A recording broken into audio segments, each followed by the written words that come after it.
Hi everybody! I was super late to the Tekken 7 bandwagon.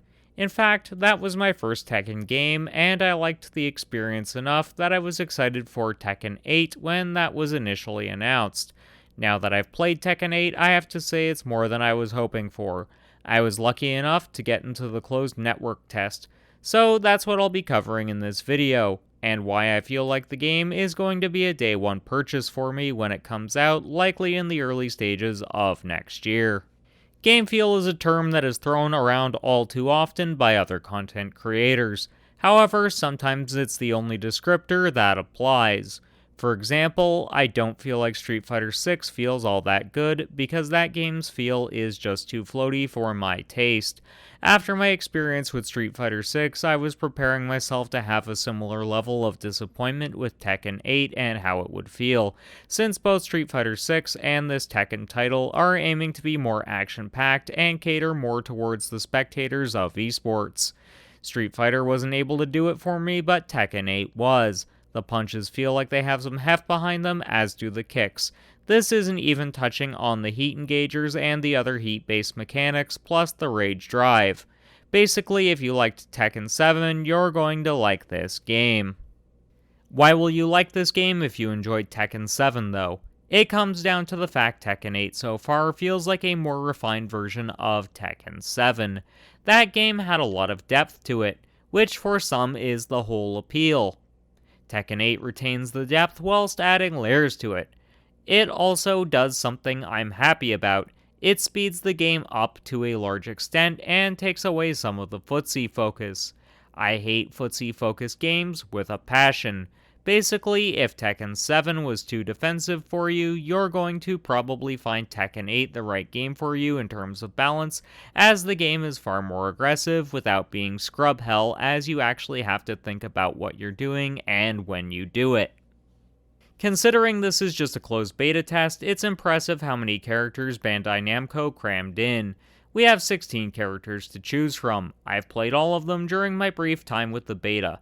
The ones I enjoyed most were Asuka, Lily, Jun, Leroy, and Forest Law. The ones I didn't like were Brian, Nina, Jack 8, and Claudio. The rest I was simply indifferent towards, which is pretty good as small rosters mean I typically find it harder to find a character I enjoy playing as, the main offenders being Guilty Gear Strive and Street Fighter 6.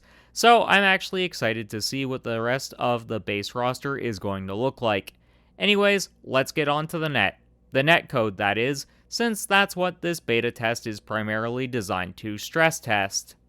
The netcode is simply put the best online experience I've had in a fighting game, at least when it comes to the feeling of the matches. Even the higher ping matches, which were up around the mid 140s, felt almost lag-free, which is fucking impressive to say the least.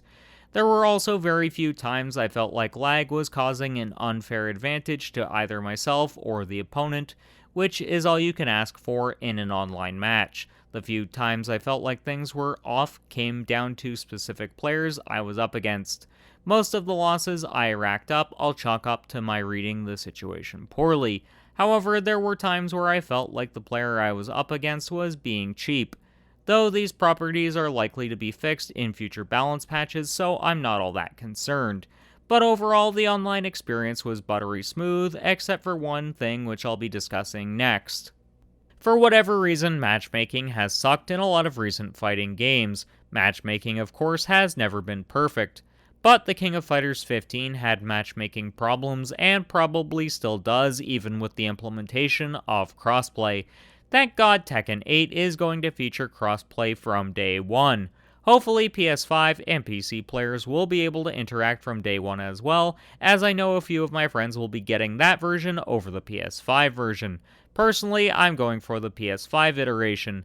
But yeah, there was a point where I was waiting multiple minutes for a match, which is rather annoying. Hopefully that is something Bamco can fix by the time the game launches. Another thing I felt should be noted is the character balance. Of course, there will always be characters who are top tier in any fighting game. It's just the nature of the beast. However, I found Lily and Law to be heads and shoulders above the rest of the competition. I feel like of the two, Law is going to need addressing sooner rather than later, as the character is just too good as it stands right now. This was something I noticed when I was using him, as well as something I noticed when facing other players using Law. To balance Law, I feel like Bamco will have to make him less safe in general.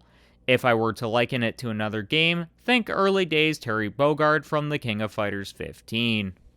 Overall, I feel like Tekken 8 is going to be a standout game in a year that's shaping up to be an average one in terms of gaming. There aren't too many games I'm excited for in 2024. For me, it's down to this game, Metaphor ReFantasio, and Persona 3 Reload. But what are your thoughts on the Tekken 8 beta if you've gotten into it? Let me know in the comments, and don't forget to like and subscribe. Since I touched on it in this video briefly, check out my initial impressions of Street Fighter 6, or check out the video YouTube thinks you'll enjoy. Until next time, keep blazing that trail.